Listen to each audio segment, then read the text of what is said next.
Good morning. Richard Corrie from England.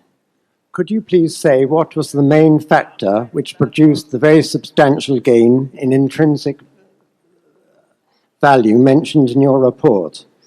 I ask this because per share gains in portfolio and operating profits were modest, and you said there was no immediate gain from issuing shares for acquisitions.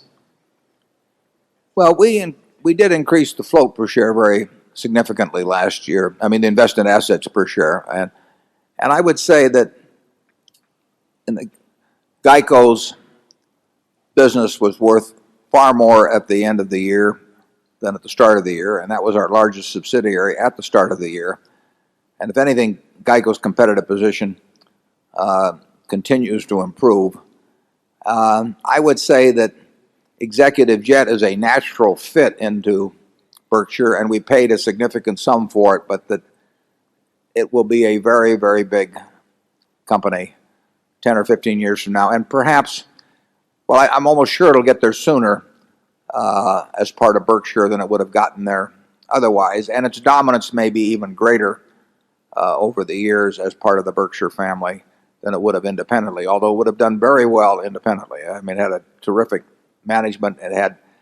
It started early, and they had the most service-oriented company you could imagine. So it would have done fine without us, but I think it will do even considerably better and get there faster with us. So I think in the aviation field, certainly in the primary insurance field, we had large gains in intrinsic value, and I think that additionally we had a significantly greater amount of invested assets per share to work with. So I feel good about what happened with intrinsic value last year. The problem is doing it year after year after year.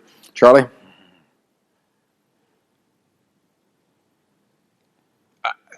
Just basically, we have a wonderful bunch of businesses, and we have a float that keeps increasing, and a pretty good record of doing pretty well in marketable securities. None of that has gone away.